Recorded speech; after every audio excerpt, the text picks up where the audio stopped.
16. Send lambs as tribute to the rulers of the land, from Selah across the desert to the mountain of daughter Zion. Like fluttering birds pushed from the nest, so are the women of Moab at the fords of Arnon. Make up your mind, Moab says, render a decision.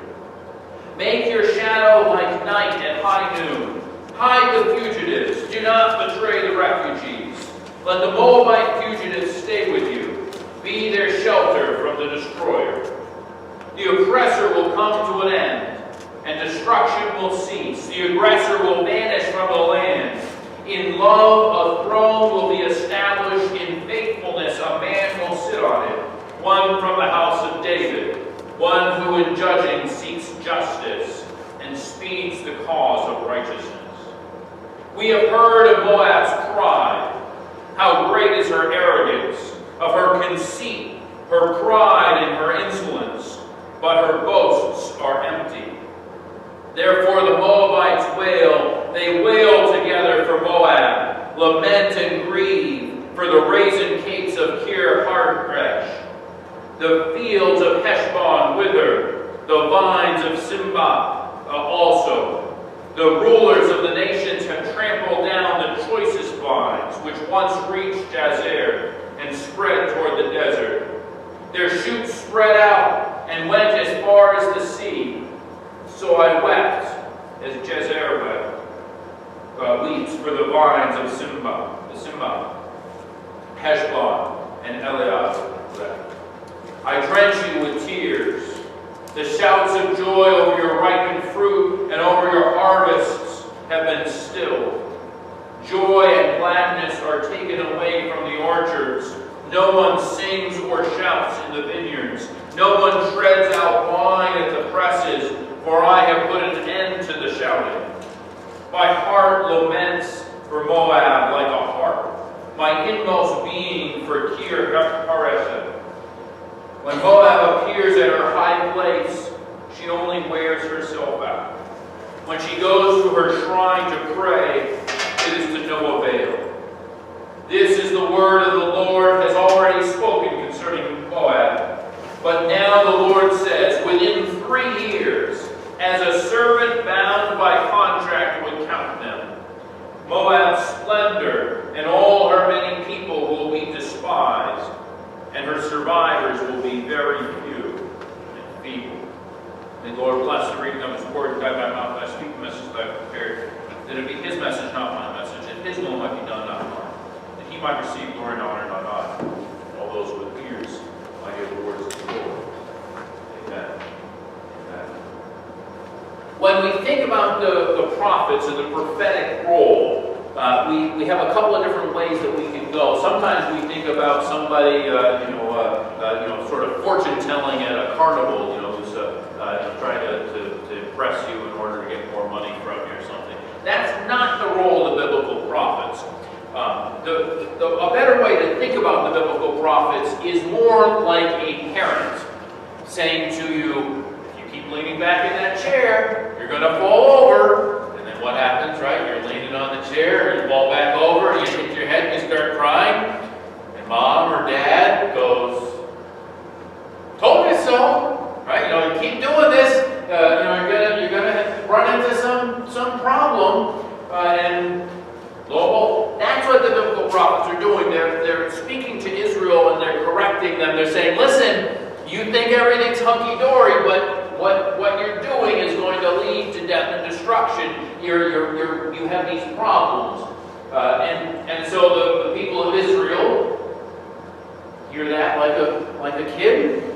Goes in one ear, out the other, and they eventually end up, going into the exile. The first northern kingdom falls, and the southern kingdom falls, and they're in exile. And it's in exile that we get some of the prophets who are showing them that even though it's really bad, God is still in the business of loving his people. And if you are faithful, even in those situations, God can still bless you. And so we get stories like Daniel and Shadrach, Meshach, and Abednego. We get stories like Mordecai and Esther about God's provision in the foreign land.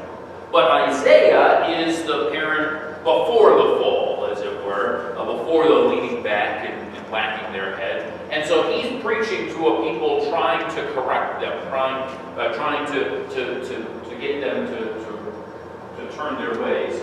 And so when we read the book of Isaiah, one of the helpful tools is to have a sense as to where we are in the book.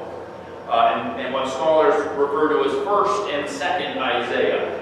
You can have a little discussion as to whether or not those are two separate people or not. But it's pretty clear that the first part of the book, before chapter 40, is what we call first Isaiah, and that's the yelling parent for the most part. That's the, listen, there's going to be a problem, there's some things coming up ahead.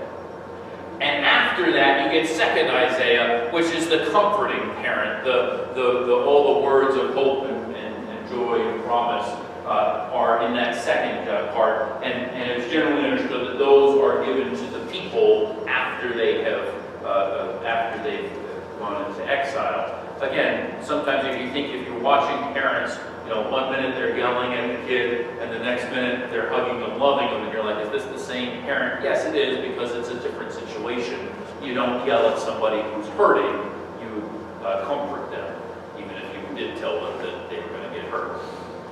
So, with that being said, we're reading this chapter 16, and it's not any of those things. What we have in chapter 16 is the prophet Isaiah speaking a word to Moab. Moab is a small nation just off to the west of Israel. It's where folks like Ruth come from, the Moabites. It's this little nation. It's not Israel, but it's right next door.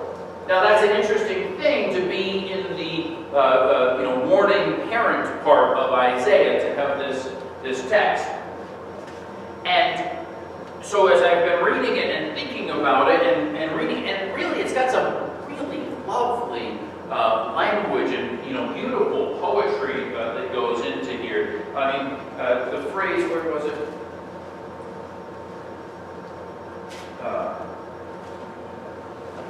Like fluttering birds pushed from the nest, so are the women of Moab at the fords of Arnon. I mean, that's beautiful, right?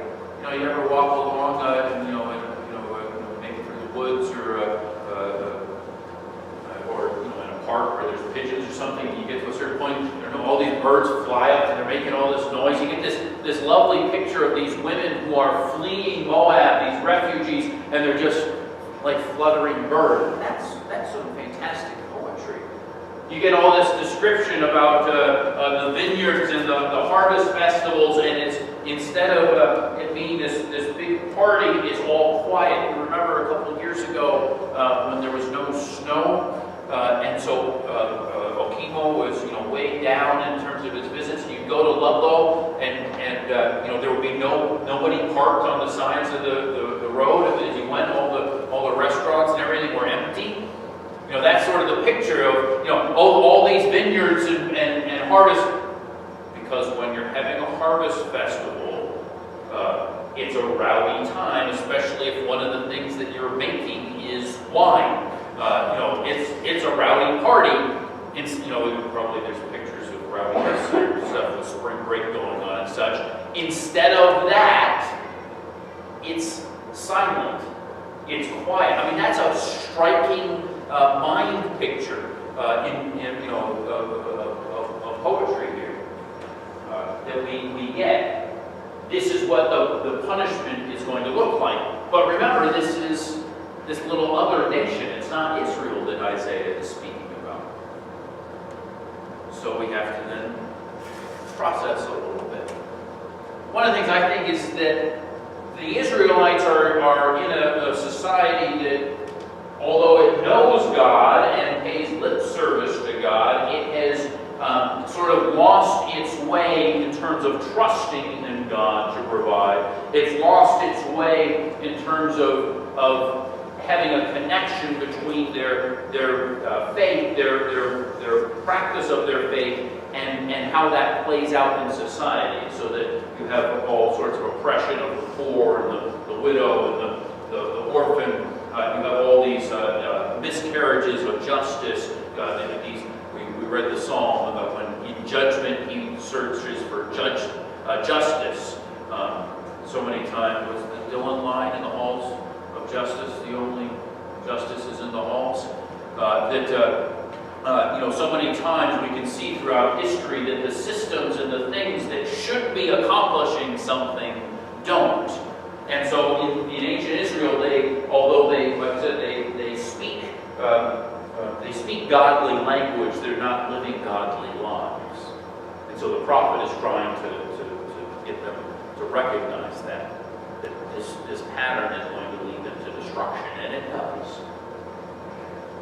And so I think what's going on here when he speaks this word to Moab is that these people the Israelites are living their lives in this way, and they hear the prophet, and what's one of the ways that we defend against criticism? When you tell your kids that they're doing something that they shouldn't be doing, what do they say? Well, so-and-so's doing it, or so-and-so's mom said it was okay, or so-and-so's dad said, let's them do it, right? We said, that when we just are looking at ourselves and trying to figure out what's the right thing, we look around and see, well, other people are doing this thing, so it must be okay. Or there's a lot of people who are involved in this, so look at the size of the crowds there. That's got to be where it's at.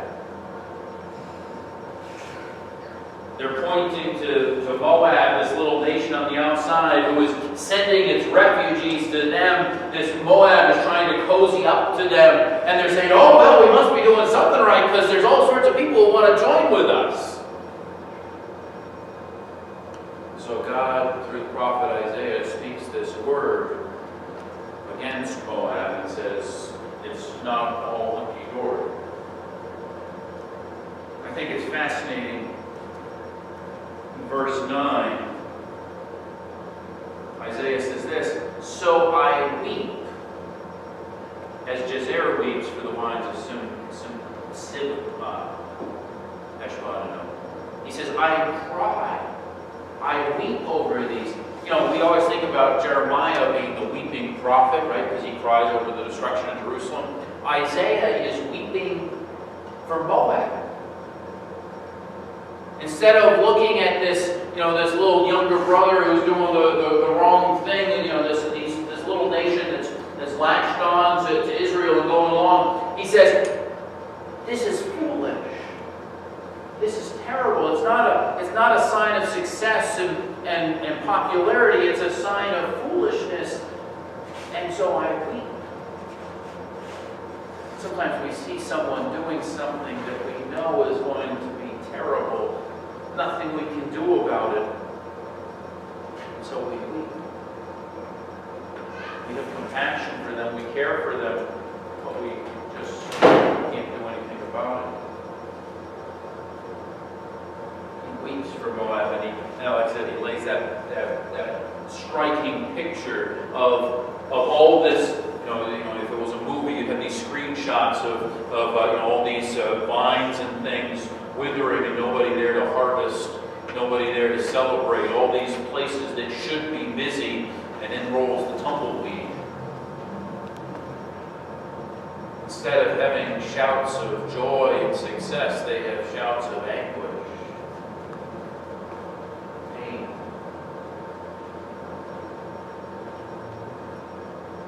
I love this. When Moab appears at her high place, remember in the ancient world and today in some places, high places are where you go to get close to God. And I have to tell you, when you ride the bubble up to the top of the mountain, you turn around and you look at the splendorous place that we live, there is a certain, elevated, sense of spiritual. I just feel, that's fantastic. In the ancient world, you would set up, on top of mountains, you set up these shrines and things. What does it say? They're women. When Moab appears at her high place, she only wears herself out. She climbs all the way to the top of the mountain looking for some religious experience, and just is tired. She goes to her shrine to pray. She does all these things that she's supposed to, thinks that, oh, this will work. And none of it does anything. Remember, the temple of God is built on a mountain. The place that the people go to pray, the place that people still to this day will go to pray, and they put their little prayers in the slips, the prayers on slips of paper and stick them in the rocks, is the Temple Mount. See, Isaiah is criticizing or is commenting that what the people of Moab are going to do, their false religion is not going to bring them any semblance of joy or peace.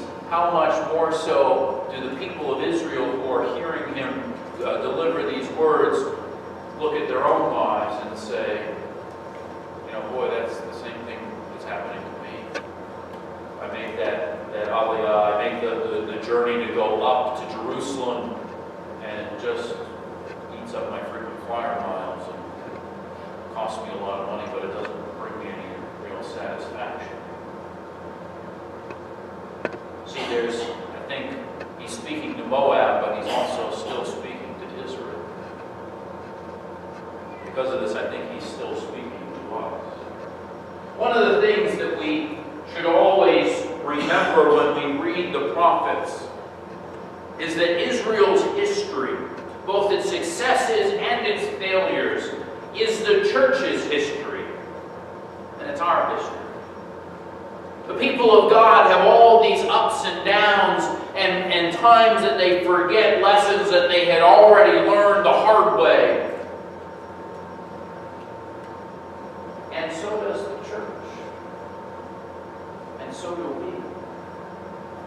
we. We need to learn from those ups and downs in Israel's history and try to apply them to our own lives, or try to help that give us a sense of perspective. One of the things that's so detrimental to spiritual health is that living in the moment. To think, to compare, one week to another week, and that's it. Oh well, I felt good about reading the Bible last week, but this week, it just doesn't do anything for me. It's okay, keep going. People of God have all these ups and downs, times when they're close to God and times when they're not, times when they're remembering what God wants them to do and times that they don't. So do we. We should also read their times when they forget God, and we should use that as a reminder to ourselves, because we have a tendency to forget in exactly the same way. The second thing that I think is helpful, particularly with this text, is that we should not trust in ourselves or our own popularity, our own successes. Time and time again in the story of the people of God, the time that they are closest to God is when they're slaves, is when they're oppressed, when they're in exile. That's the time that they're able to move in faith. It's when they get some level of comfort that they forget God. Think about it. When they're slaves in Egypt and they're crying out to God for deliverance, they trust in God. God delivers them with the 10 plagues and the parting of the Red Sea, and they get to the other side, and the Egyptians are crushed, and they're safe and rescued, and then they build the golden calf. They forget who brought them there. And they decide, hey, it's been a little while. We haven't heard from Moses in a little bit. He's gone off. We got to do our own thing. They get hung up in that little moment of time, and they forget God. At this point, with Isaiah, they've had all these wanderings, and they've had this difficulty in establishing had all these challenges, and they finally have a temple and a king, and they've got some economic success, and they've got some trading partners, and they've got this, this Moab is excited to be with them.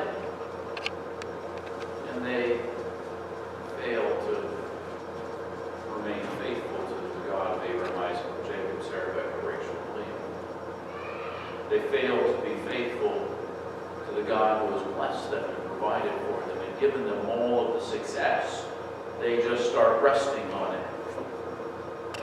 Like, hey, we've got it made pretty well. That religious phase we had when we were younger, we needed that, but now we're all set.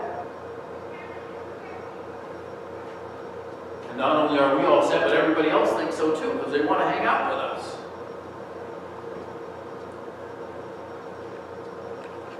There's a tendency for those of us in the church, particularly, to read the Hebrew Bible and love the promises. And I shall lift you up on eagle's wings. Right? We love that. That's Isaiah. We love that. We forget the warnings. We forget the vineyards that don't have any joy in them. Take both. Their history is our history. We can see it in our own lives. We got some victories. I got some victories. I know you've got some victories. We also have some times we flunked big time.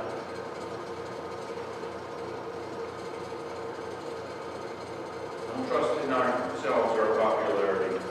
Don't trust in our successes. We should also take note that when we do that and it fails us, it's not necessarily a punishment, it's a weakness, or it's a consequence.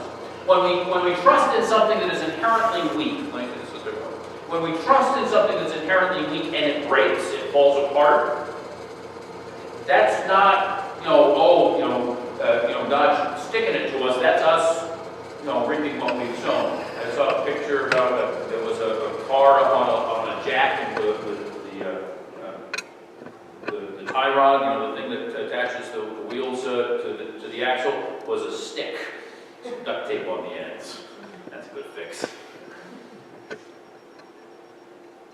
Sometimes we, in our lives, there's critical parts of our lives that we decide just to duct tape something in there. That will work for a while. And it doesn't. We build relationships that are based on something that's faulty. We base our relationships or we base our actions on something that selfishness or weakness or hate. And at some point, it comes apart. The mistake was trusting in that thing in the first place. Thinking that, oh yeah, by amassing a lot of money, that's gonna fix all my problems. Oh yeah, by treating people just for what I can get out of them, that's how I'm gonna survive. That was our mistake. What's the parable about the wise man and the foolish man? It's not how they build the house, it's what they build it on that's the problem. You build your house on sand, it's going to fall apart on you. So the third thing we need to take away from this is the same thing that Israel needs to take away from this and that Moab needs to take away from this. We have to trust in God to provide for us. He's got to be our refuge. He's got to be our security. He's got to be our place that we say, okay, I can make it. Because God has already provided for us. God blesses us first. We have existence. None of us had anything to do with the fact that we exist. Although some people may act like the world revolves around them, it doesn't.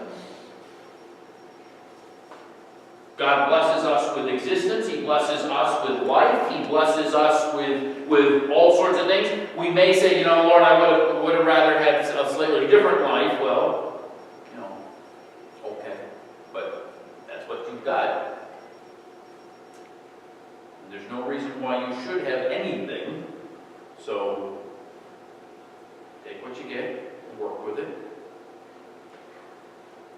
second thing he provides for us is discipline. There are moments in our lives when God corrects us, when God grabs us by the shoulder and says, maybe you should do it this way. When God calls our attention to Him and says, listen, obey me. Now, like children, we don't always recognize that as a blessing. But as adults, we know that those actions are really much more the sign of love than the giving us what we want. You know, the parents who don't love their children at all are the ones who let them roam about and do anything. You know, there's a line about you only fight with, and argue with people that you care about. People you don't care about can say whatever they want. They're just stupid. Let them go. Just keep scrolling. It's the ones that you care about, the ones that you love, that you want to correct and engage and say, hey, you want to do it this way. I want to be part of your life. I want to help you. I want to change you. That's a blessing that God gives us. When He reaches in and says, maybe you need to think about this way. And sometimes it's like Isaiah, we have those experiences and we weep. We feel the pain. We see the hurt. We see the failures that we've made. That's why it's important to remember the third thing that God provides. He sent His Son Jesus as a sign that He loves us and cares for us and would be willing, He's willing to put Himself in our place. He's willing to take the eternal damnation that we deserve for Himself. He's willing to die for us. John 15 says, no greater love hath a man than to lay down his life for his friends. To give himself up for someone else. God says, I have that sort of love for you. God says, I have that sort of love for me. God has provided for us. So we need to respond to that provision of God with faith. And let that provision take root in our lives